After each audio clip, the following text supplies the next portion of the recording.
Why Congress? Phil Wallach argues that the U.S. has no other choice. We must find ways to accommodate each other, writes Phil, in addressing the biggest problems of the day, and Congress is the place we must do it. In this conversation, we'll explore some central contradictions of America's legislative branch, take a whirlwind tour through history on how these tensions have manifested over the past 200 years, and explore what it might take for a new legislative spring to blossom on Capitol Hill. Phil, welcome so much to China Talk. Thanks for having me. Phil, what are the origins of representative government? So I found I had to ask myself that question because even though I'm somebody who studies Congress for a living, I just sort of had a hard time pulling that out of any part of my education. It's not really something we learn about because it happened a long, long time ago. It kind of doesn't make it into your modern European history class that you take in school. It's something that happened over a long time in England in the 11th and 12th, 13th and 14th centuries. You have, an institution of the king's advisors getting together to give him advice. And eventually you sort of regularize that process and make sure you're pulling advisors from all the different parts of the land. And you start to sort of say, oh, well, we don't need everyone there all the time. It's hard to travel back then, so it's nice to have only some people on hand sometimes. And over time you get this institution of if the king wants to raise taxes, he has to consult with these advisors, and it becomes more and more regularized over time until you are in fact calling Parliament, and eventually you have sort of the House of Commons emerge as its own institution where you're drawing from not just the titled lords, but from the rising economic classes in England. So that happened sort of in the midst of time as far as anybody in the present day or even at the American founding was concerned. But it's sort of a really important background point to understand that representative government is a totally different institution than democracy. The way that this emerged was not like we all sort of decided that the voting was very important and we had people vote and more people got to vote over time. No, that isn't it. The way that these people came to be the king's advisors in the first place was not really democratic in any sense that we would recognize. So representative government sort of solved the problem of how to get the diverse views of the realm heard in the capital and became sort of a guarantee of not slighting any part of the country. So that's where it comes from long ago in England, and it sort of became just part of the fabric of society for the English colonists who came over to America. Yeah, and then it got awkward because those American colonists didn't necessarily feel like they had that representation. We get a revolution, and then these guys come together and try to sort of remake a better version of that. So what lessons did the founders take from that story? And, what were some, I guess, early competing visions of the role that a representative legislature should play? Yeah, so they had representative institutions as colonists in their own places that sort of became very influential in part because the crown from across the ocean really had a hard time directing anything. The Chinese proverb is rattling around in my head, right? The mountain is high and the emperor is far away. I think the colonists had these representative institutions stateside on the western half of the Atlantic that worked pretty well, and they were more and more frustrated that they had no representation in Parliament back in London. So they came to think that it's getting every group its representation in their new country was sort of the most important thing. The nature of representation was one of the things they fought most about it in the 1770s and leading up to the Constitution in 1787. So we have a revolution, we have independence, Articles of Confederation. We'll skip that. Now there's a government with a president and a legislature. A really interesting sort of theme which begins in your book all the way back in 1795 is you have Hamilton in the Treasury Department just being like, oh, I got these plans, give me the money. And Congress all of a sudden says, wait, I'm not so sure that we're cool just kind of taking budgets from you and running with it. And in 1795, the House permanently establishes its Ways and Means Committee as a sort of way to create, I guess, institutional knowledge and like a counterweight to the Treasury Department. What were other dynamics that emerged very early in the Republic, which you end up seeing playing out over hundreds of years? In order to have this representation from all the diverse parts of the country actually work, you have to somehow organize the legislature. Otherwise, it's kind of chaos, and you sort of let whatever outside group is most well organized come in and dominate in various ways. So the actual impetus for the creation of the first political party that Thomas Jefferson and James Madison set up was anxiety about the national bank and Hamilton and his well-connected buddies coming in and basically dominating the place, giving out favors to the legislators, and they needed to reorganize on Republican lines so that they would actually be working toward the common good for the common man in America. That was the line they took, why they needed to organize a party. So from the very beginning, you see kind of a struggle to bring some order to this. You always want it to be a place where diversity flourishes. You can't just reduce it all to one man, even though it would be convenient to do that, to negotiate with the White House sometimes. But you have to have enough organization that the place doesn't just fall to pieces. Yeah, I like this line. Madison wrote to his friend and ally, Secretary of State Thomas Jefferson, that, quote, stock jobbers were becoming the praetorian band of government, at once its tool and its tyrant, bribed by its largesses and overawing it by clamors and combinations. Because that's how you write letters. But anyways, okay, so Phil, so you end up sort of highlighting two streams of thinking about how the legislature should work. Let's start with the Madisonian vision of Congress. Okay, so this really goes back to something you probably did encounter in civics classes if you're an American, the famous Federalist number 10. And this is a question of how we deal with faction. And Madison's vision is that we have an extended republic, a large and diverse country. And so by putting all these factions into contact with each other, sort of mixing it up, we ensure that no one of them dominates, and we basically find a way to pursue the common good through this clash of interests and clash of visions of the good. That's the Madisonian vision, but it can have this problem of seeming very chaotic. And so from the very beginning, you have the sort of need to bring more order, and that culminates in what I call the Wilsonian vision, after Woodrow Wilson, who well before he ever became the governor of New Jersey or the president of the United States was sort of the most famous academic commentator about Congress in America. And Wilson's anxieties were that Congress was so decentralized that it was just sort of a playground for interests. And the only way you could really get the government to aim at big, important things was to stamp out the parochial tendencies of Congress by sort of strong leadership at the top that would get everyone on the same page, that would make each party accountable to the voters by clearly differentiating what each party was about, and then having the president and Congress work very closely together to implement sort of a coherent policy program.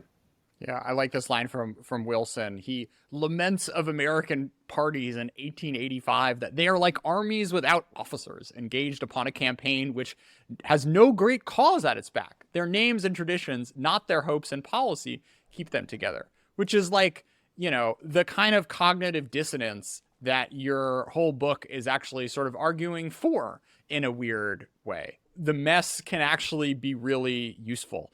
In one of your 20th century case studies of Congress during World War II, the sort of conventional narrative is that Congress was like isolationist to a fault in the 1930s, which helped Hitler and Mussolini rise, and then sort of very belatedly did Lend-Lease, and once the war started, basically gave FDR everything he wanted and more, and it was the executive branch that really ended up doing all the real work to defeat Japan and Nazi Germany. Okay, so Americans were very down on war following the experience of World War I. They really thought that the country had sacrificed a lot in terms of the health and lives of the young men that got sent over, and accomplished very little. Sort of Europe seemed to still be a mess after American intervention, and of course people could tell that in many ways that the peace was unsatisfactory and contributing to the troubles that were developing in the ensuing decades. So Americans needed to be brought into war sort of by steps, and Congress certainly was representative of their reluctance. So there's some truth to the sense that the isolationism that was strong in Congress was an obstacle to Franklin Roosevelt sort of getting America more involved with its allies earlier on. But what people don't think about when they think about World War II is sort of how did America stay together? How did we keep from falling to pieces on the home front? And so certainly Congress was not directing the generals and how to push for victory in Europe or the Pacific. What it did do was take up some of the most difficult, thorniest problems of how to share the load of the war. So huge amounts of taxation as never before, huge inflation, rationing, all these things the American people did not always bear so cheerfully. And so Congress was really the place where we figured out, how do we share the pain? What do we do to make it so ordinary Americans feel that this is being done fairly? Because there was a whole lot of anxiety about war profiteering. And it was really attentive to all those things, and it took on Roosevelt in really a surprising number of cases, especially after 1942. Conservatives were pretty strong in Congress. Can we stay on that election for a second? I'm kind of amazed that he lost a lot of seats in 1942. Did you read much about the dynamics that were going on then?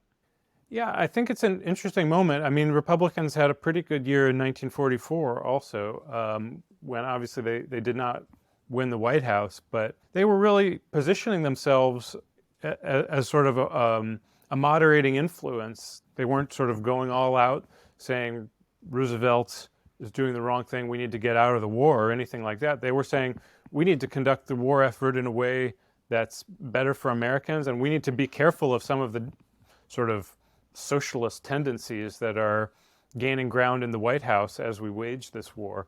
We need to make sure that it's American values that we're going to fight for and that are going to win out after the war. And that was a message that resonated with a lot of voters.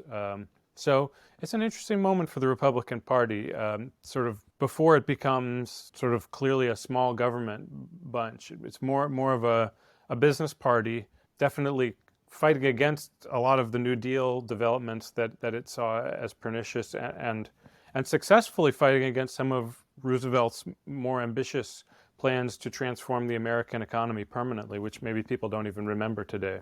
Yeah, I mean, I guess there was this argument that you make is Congress's role sort of before the war and once the war started was actually in making sure that the federal government's policies are more likely to keep the American people on board and sort of okay with all the change and sacrifice that had to happen in order to build up the industrial base and send people to die all across the world. And if it was coupled with sort of more ambitious dreams or more aggressive taxation or this sort of idea of a civilian manpower draft where the sort of government ended up allocating human capital across the economy, not just within the military, then maybe you would have started to see more unrest, I guess, within the nation at large.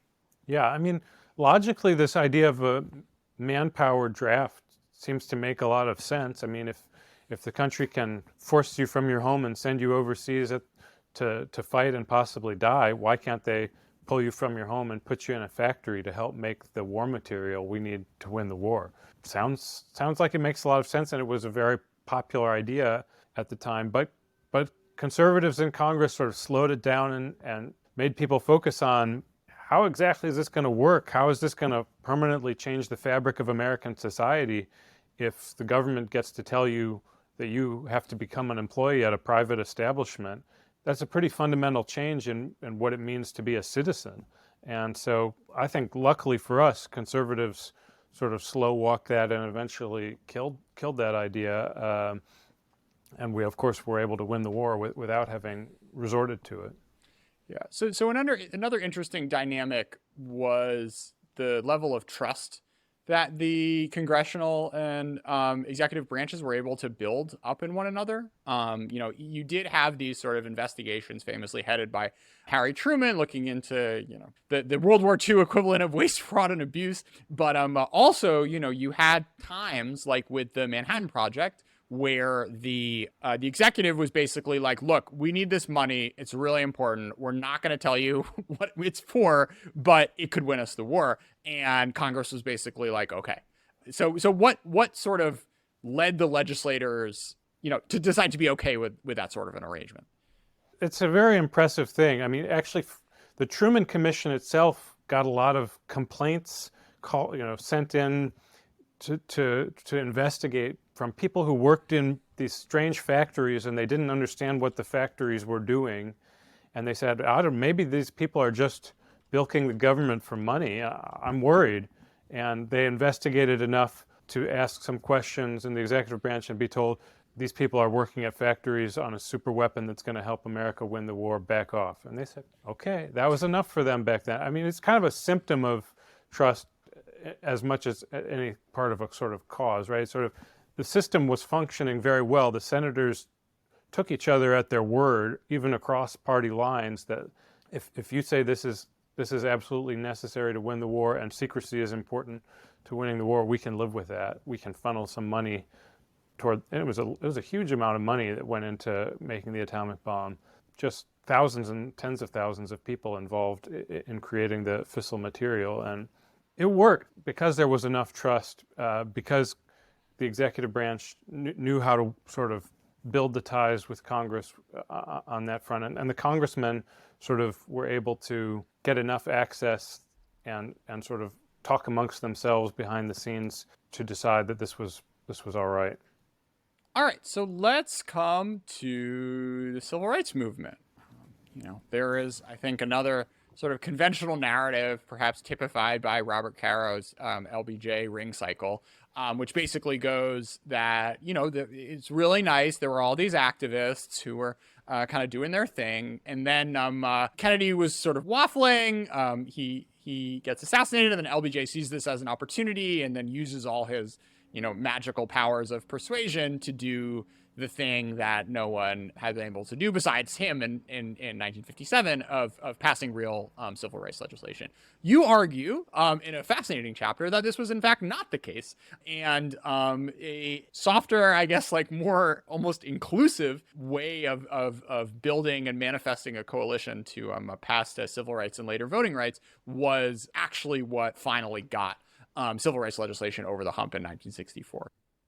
Yeah, I think pretty much every part of the conventional myth is nonsense. I mean, it's certainly not the case that Johnson was not helpful to passing civil rights. He was in a lot of ways, but he had this vision of how government can work and how the exercise of power ought to be, and we have this famous idea of him sort of looming in up next to people and just his physical presence somehow getting them to vote how he wanted them to. But that really, he had been the Senate Majority Leader and made a hard push for civil rights in 1957. He got a very watered down bill because he ended up compromising with most of the Southerners there, and that was all they would tolerate. That was something that had not been done in many generations. So it was not a nothing accomplishment, but it didn't actually move the needle that much. Johnson then, gets himself the vice presidency, a job that he hates because he's sort of effectively on the sideline. The Kennedy administration, I guess that part of the myth is true enough. They're sort of dragging their feet in some ways. They sort of decide, well, it's good we won the election, and even though we said we were sort of for a big revolution in civil rights, we've got lots of other priorities and need to work with these Southerners, so let's do that. But the pressure for actually moving legislation really builds in Congress itself, and it's surprisingly bipartisan. A lot of liberal Republicans in Congress back then who become aggressive champions of a civil rights legislation, and in fact push legislation that the White House is worried is just much too aggressive. John Lindsay, who would become the mayor of New York later, is one of those members of Congress back then.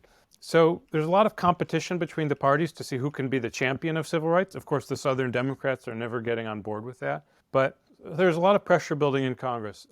Kennedy gets assassinated. Johnson is the president. He thinks the way to capitalize on this moment, which he understands is sort of an exceptional moment in American history, given the outpouring of sentiment for the dead president, is to make a big push. And he kind of envisions his way of doing it, right? Pushing people around. But his successor as the Senate Majority Leader is a guy named Mike Mansfield, a really fascinating member of Congress, someone whose background just be hard to imagine in politics today. He was sort of a wayward youth who joined the Army and the Navy and the Marines in succession, and became sort of a copper miner for a time in Montana, where he was from. His wife pushes him to go back to school, and he becomes a professor and eventually runs for Congress. He was a big Pacific guy throughout his career, eventually important foreign policy influence as an ambassador to Japan. So Mansfield's whole disposition was just completely different from Johnson's. He was somebody who really believed in sort of the dignity of the fellow members of Congress, the importance of working with them, of letting them have their say, letting the deliberative process play out. And, on a lot of issues that made people pretty frustrated with him. It seemed like he wasn't getting the progress they wanted. But it positioned him really well on civil rights to design a way that the Senate was going to work through this and actually get to the finish line with a strong bill. And that wasn't going to mean bringing the Southern Democrats on board, but it was going to mean figuring out a process that they could live with, that they felt gave them a fair shot to state their case, and that they would live with the results of at the end of the day. So that's how we got the dynamics of this very long filibuster in the summer of 1964. And it's sort of one of the most dramatic moments of American policymaking in the 20th century. And the remarkable thing is how both sides managed to sort of maintain good relations throughout that. They were certainly calling each other plenty of names in their speeches on the Senate floor, but their Senate's sole focus. We didn't do filibusters back then the way we do them now. It wasn't this is filibustered, let's go do other things. No, it was here's a filibuster. This is what we're going to spend all our time on, and nothing else until it's done. So it really focused the nation's attention on the issue. It forced the proponents of civil rights to make their case to the nation, and they were incredibly successful at that, building out a coalition that included pretty much everybody except the Southerners, especially this outreach through churches, not just in Southern churches, but in sort of Northern, Midwestern conservative communities, where you really got people to buy into the idea that this was sort of the big justice issue of our time, and you had to get on the right side of this issue.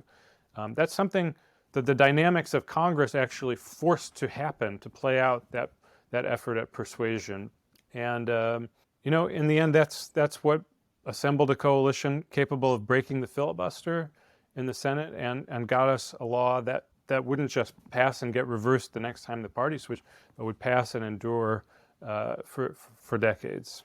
It's really interesting. There's sort of two threads here. First, this idea that you need this national groundswell of, all the activists and everyone writing their congressperson and the March on Washington and everything else in order to get even close to creating your legislative majority. And then you have a filibuster where you focus the nation for a long time, and hopefully, your Midwestern church-going representative ends up, being pointed over the edge by this national conversation. But the other dynamic, which I thought was really interesting, that Mansfield understood, was that you almost needed to give the losers dignity in defeat if you wanted them to be able to, ultimately internalize that they lost and they weren't going to win later and have it turn around. And you have this line where the people he's giving dignity and defeat to are awful, right? I mean, these are the Americans that are most committed and were all elected in order to preserve segregation. And through this incredible Yoda magic trick, he is able to kind of diffuse what didn't happen in 1861 and what didn't happen in 2021, where the leaders of the losers go back to their constituencies and say, look, we lost. This is the law of the land. We got to get over ourselves and sort of move forward. And it wasn't necessarily a given that that's how Jim Crow would necessarily have ended. Right.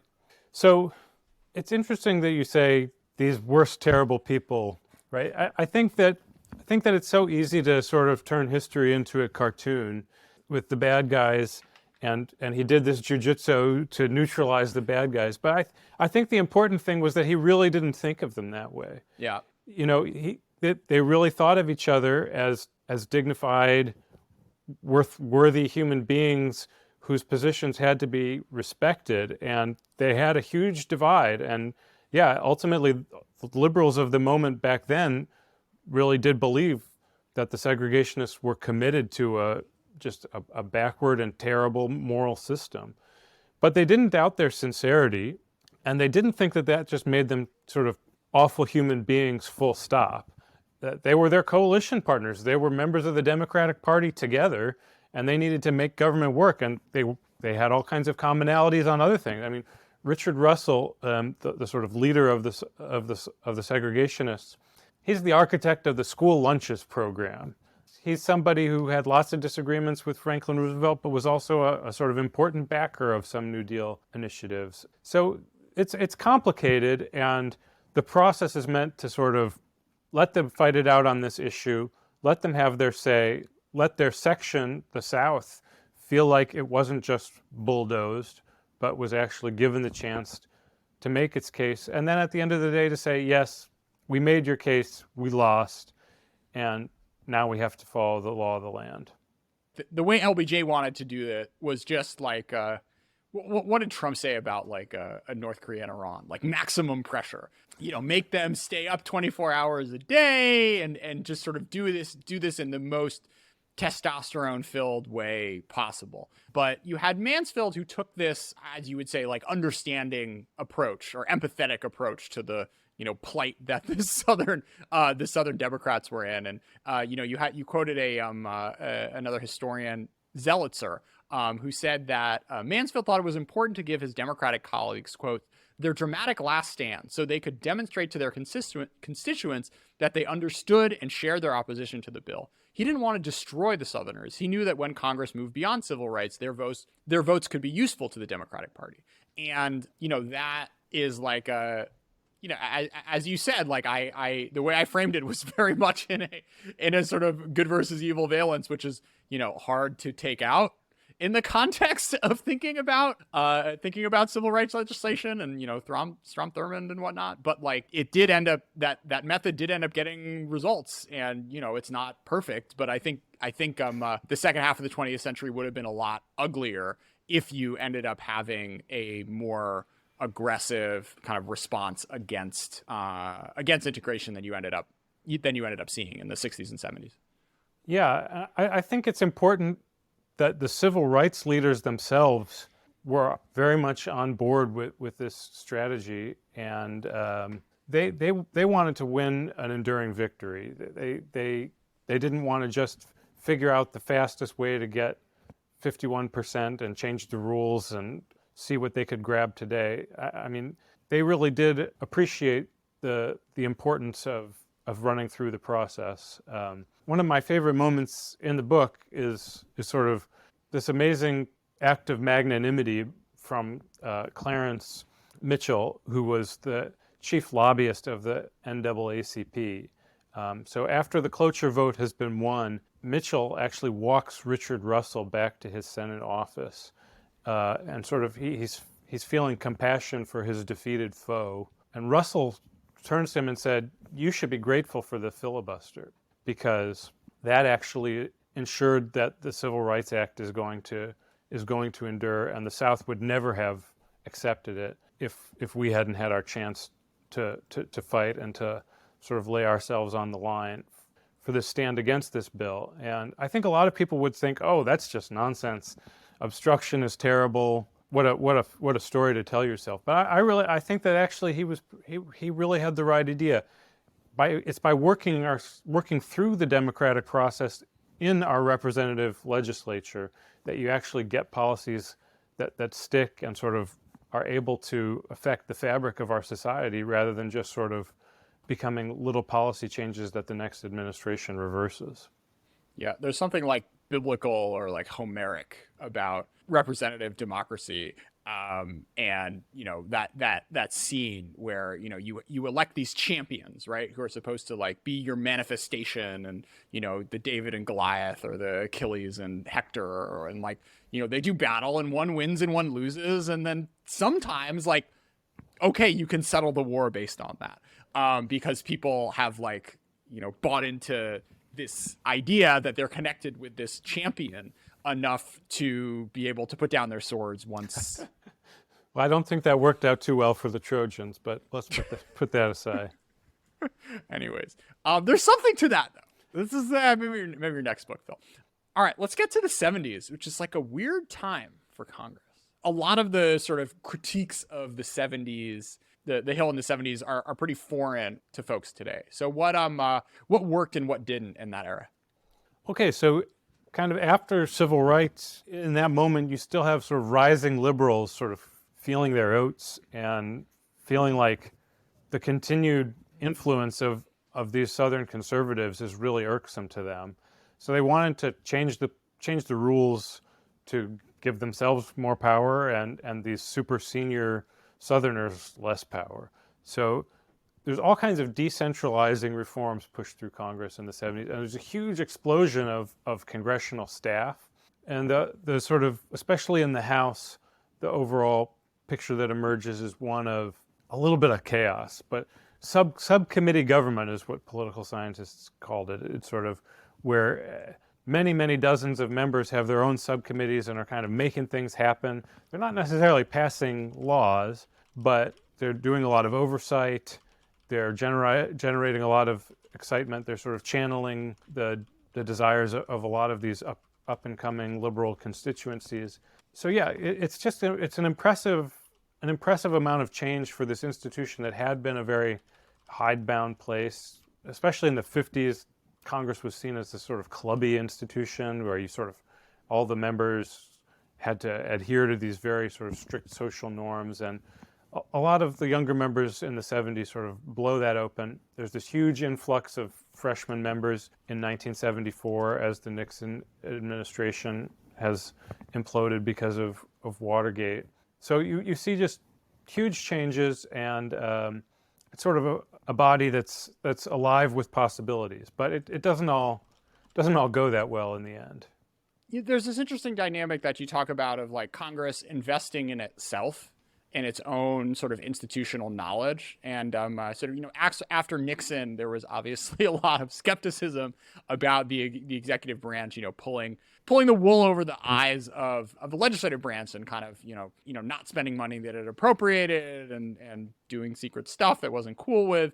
And, this dynamic that we talked about earlier in the show, all the way back to Congress not trusting Hamilton in the Treasury Department, kind of comes out again, where you have this, you have the creation of the Office of Technology Assessment and the Congressional Research Service, and all of these sort of, all this headcount in order to put the legislative branch on a more equal playing field when it comes to the executives and the lobbies and the lobbyists that are coming in. Can we talk a little bit about sort of like the ebb and flow of that, and what more staff does and doesn't give you as a legislative body? Yeah. So, it wasn't just Nixon. It was Johnson before him as well that Congress felt was really running over them, especially on spending matters. And I think especially in regard to Vietnam. I think Vietnam really did transform American politics, and that used to be really obvious to everybody. Maybe younger people today don't always appreciate just how impactful it was in eroding this trust we used to have in our leaders. But Congress tries to build itself up. So it builds the Congressional Budget Office so that it's not just having to take the numbers that come from the Office of Management and Budget, that it actually has its own numbers to work with. It builds up huge staff capacity in the congressional committees such that they can try to permanently scrutinize what executive branch agencies are up to, and sort of not be just sort of episodically reacting to things. So what does that get you, and what does it not get you? I think it gets you a sense that you really are paying attention, and there's a lot of interest groups that find that really rewarding, that sort of there's a continuous channel of influence that the legislature is working on the affairs of the executive branch. But what it doesn't necessarily get you is the sort of magic of legislation, right? There's sort of the stars have to align is sort of the lazy way of talking about how legislation comes about. But it actually takes some kind of building coalitions. That work requires members to come in contact with each other. And so one of the hazards of building up staff so much is that if you try to work through the staff too much, members are actually encountering each other less. They're sort of less able to work the magic of politics and create coalitions of strange bedfellows. Over time, they become less trusting of each other as potential negotiating partners. So there were already those problems beginning to be seen by the end of the 1970s. A great book published out of AEI at that time was called Unelected Representatives, and it was sort of all about the crazy power that Hill staff were exercising, kind of a new phenomenon back then. And so you kind of have the sense that we've built up the staff and we have an impressive amount of action going on, but it doesn't always end up translating into focused legislation. Okay, so another interesting thing is like how technology ends up changing Congress. Can you talk a little bit about electronic voting and how that sort of changes dynamics in Congress? Yeah, it seems like a little thing, but it does matter, because if you're taking votes electronically, you can take a lot more votes faster. And you can put people on the record basically without a cost in time. So Congress used to do a lot more in the committee of the whole. This is kind of this mysterious thing where the House of Representatives says, instead of being the actual House of Representatives, we're going to be all the same people, but meeting as the committee of the whole. And we're going to be sort of more flexible in working out the details of legislation in the form of this committee. And then we're going to go back to wearing our official hats. And there's actually a mace that they have in the chamber. If the mace is up, they're the real House of Representatives. The mace is down, they're the committee of the whole. There's something medieval still about our government even today. So we used to do a lot more in the committee of the whole, taking unrecorded votes. You could do that just on voice votes, but you could also do it as unrecorded teller votes, they were called. Everyone comes up and casts their vote, and they're counted, and nobody ever gets to know who voted which way. And that just drove transparency advocates crazy. How were we not going to be able to hold our representatives accountable for what they're voting in Congress? They thought this was terrible. And so eventually, with the help of electronic voting, we pretty much drove this practice into extinction. And we take a lot more votes, and people are on the record a lot more. They're more accountable to their voters. Now, is that a good thing? Well, arguably, the people who are going to be most able to take advantage of that transparency are the interest groups themselves. So transparency is a big winner in the 1970s, and there's definitely more theoretical ability to hold people accountable, and maybe that should make government work better, but it's not always so clear that sort of the common good, understood broadly, really ends up being the beneficiary of this added transparency. Oftentimes it is special interests who do the most with it. Let's take us through the present. So briefly, in the sort of 90s, we have the Gingrich Revolution. Congress like uninvests in itself. Phil, very briefly, take us from the 1980s to the present. Okay, so you had this sort of sense that Congress was a bit of a mess because of all the exciting changes of the 70s. From the mid-80s onward, you see a tendency towards centralization. You see this Wilsonian tendency that we talked about earlier reasserting itself, the need to get everyone on the same page. And you see Democrats embracing this trend, especially under the speakership of Jim Wright. That makes Republicans really angry, as they feel like they're being completely kept in the cold, and that accounts for the rise of Newt Gingrich as somebody who comes in and says, the way that the Democrats are running Congress, it's totally corrupt. We need to campaign against this terrible institution, and then once we get control of it, we need to smash it up and reinvent it in our own image. And Gingrich helps lead Republicans to their first control of the House of Representatives in 40 years after the 1994 midterms. And they do a fair amount of smashing the place up to reinvent it. But they continue to embrace centralization. One of the main arguments of the book is that Gingrich doesn't really have a legislator's sensibility. He's got this mandate idea. The American people have sent him. He gave them this contract with America. He wants to turn everything on its head, get rid of the Great Society, get Bill Clinton dancing to his tune. And he thinks that's sort of what the election meant. He ends up very disappointed in a lot of that. This model of a centralized leadership sort of dominating the agenda of Congress and sort of seeking partisan confrontation for its own sake and for the sake of sort of framing the next election, that becomes the dominant model in the 1990s and then into the 21st century. People who have just been following politics for the last decade, I think, might have the sense that it's just always been a place of nasty partisan warfare. And that's forgivable because it really has been that way for quite a while now. Both parties have embraced this model. Nancy Pelosi was a very sharp-elbowed speaker who prioritized political conflict in her own fashion.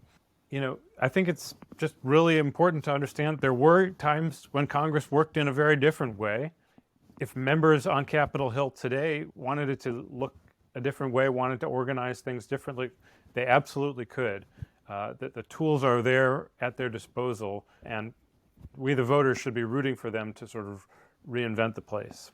Yeah. So you paint three kind of like visions of the future. The first one, you just have basically like current trends of the executive branch does executive branch things, and then the judiciary ends up deciding whether they can or can't, and you have a lot of policy shifts based on who's president, and then what the Supreme Court and appellate courts look like.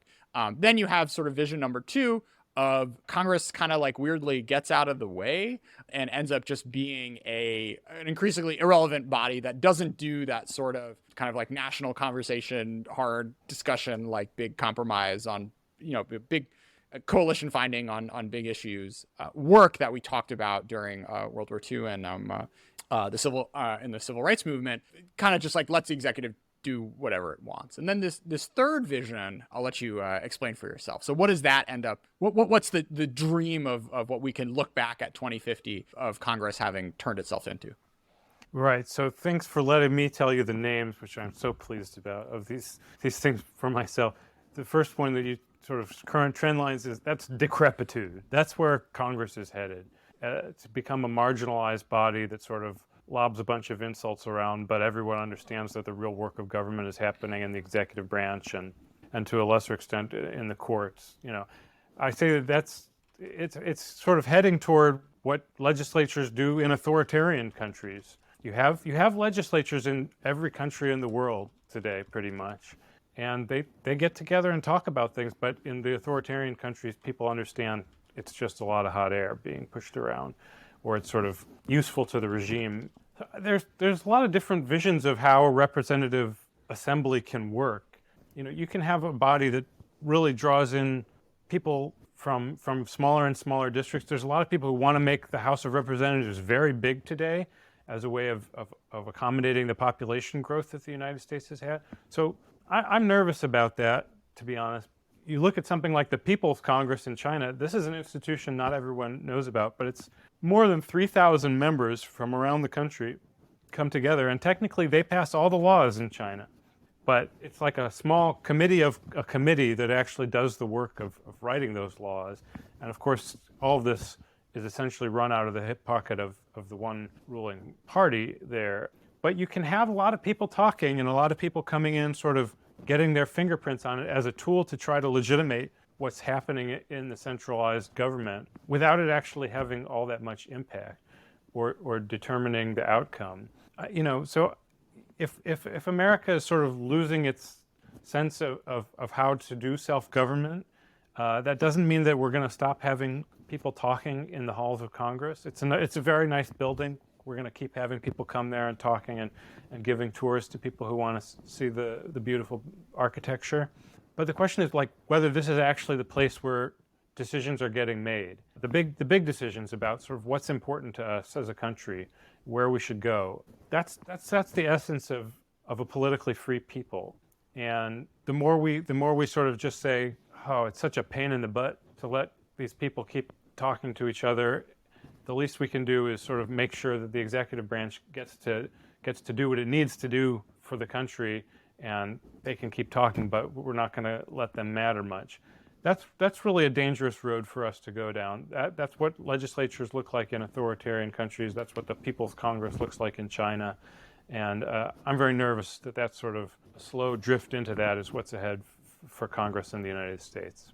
I'm afraid that's where America can be heading without reform. So what about reform? Reform can mean to a lot of people, let's figure out how Congress doesn't slow everything down, doesn't obstruct everything. Let's figure out how Congress can get on board with presidential agenda setting. So that's the scenario that I call rubber stamp. So making Congress more pliant to the wishes of the president, such that we can have sort of a clearer lines of accountability in the old Wilsonian fashion. The president is pretty much in charge like a prime minister, and Congress needs to get with the program. The third scenario is revival. How can we get Congress to be a place of Madisonian factional conflict that leads to good compromises for the country? It takes some imagination in the sort of fictional scenario that I lay out. It sort of takes a pretty severe crisis that sort of reshuffles the politics, and I imagine sort of an immigration crisis much worse than the one we have today being the tool, but I'm not so confident in what it would actually be. We need kind of a reshuffling of our political lines to go along with a reshuffling of how Congress thinks of itself and how the members think of whether it's more important to just posture for their party ahead of the next election or whether it's more important to actually push for policy, even if that means working across the lines.